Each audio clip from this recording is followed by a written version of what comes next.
ఇప్పటం గ్రామ ప్రజలకు శుభాకాంక్షలు.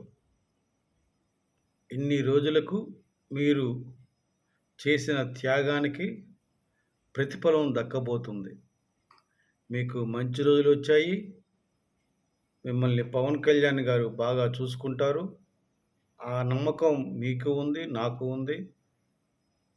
ఆంధ్రప్రదేశ్‌లో ప్రజలందరూ కూడా ఖచ్చితంగా నమ్ముతారు. ఇప్పటం గ్రామం అంటే ఒక సంచలనం. ఎందుకంటే ఆ రోజు 2022 మార్చి 14 తారీఖున జరుపుకోబోయే 8వ ఆవిర్భావ సభకి స్థలం ఎక్కడికి వెళ్ళే ఒక చోట చూస్తే ఆ చోట ఆల్మోస్ట్ ఆల్ కుదిరింది. మనం మొదలు పెడదాం పని అనుకుంటే అక్కడ ఈ యొక్క జగన్మోహన్ రెడ్డి వాళ్ళు ఆ సభ జరగకూడదని ఆ యొక్క రైతులను బెదిరించి అక్కడ జరగకుండా చూశారు.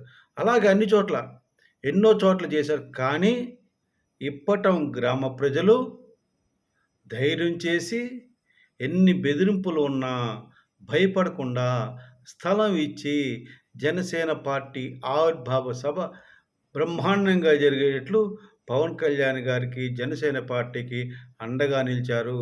అది మరిచిపోలేని రోజు. ఎందుకంటే చరిత్రలో ఒక ముఖ్యమైన రోజు ఆ రోజు. ఆ రోజు ఇప్పటం సభలో పవన్ కళ్యాణ్ గారు ప్రతిపక్ష ఓటు చీలనివ్వను అని అన్నారు. ఆ రోజు నుండి పవన్ కళ్యాణ్ గారు గాని, జనసేన పార్టీ గాని వెనక్కి తిరిగి చూడలేదు. ఆ గొప్పతనం, ఆ మంచితనం ఇప్పటం గ్రామ ప్రజలకే చెందుతుంది. ఆ రోజు ఆ మాట ఆయన అక్కడ అనడం వలన ఆ మాట చాలా ప్రాముఖ్యం చెంది ప్రజలలో, ముఖ్యంగా ఆంధ్రప్రదేశ్ ప్రజల్లో ఎంతో ఆశతో ఎదురు చూశారు. హమ్మయ్య!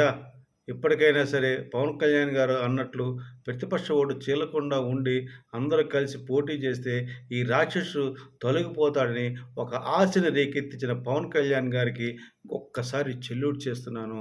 ఆ రోజు ఆ మాట అనబట్టి పవన్ కళ్యాణ్ గారు ఆంధ్రప్రదేశ్ ప్రజల్లోకి చొచ్చుకుపోయారు. ఎందుకంటే తర్వాత ఆ ఇప్పటం గ్రామ ప్రజల మీద ఏ రకమైన దాడులు జరిగినాయో మీకందరికీ తెలుసు. మీరు చాలా ఇబ్బంది పడ్డారు. మీ యొక్క అసలు ఒక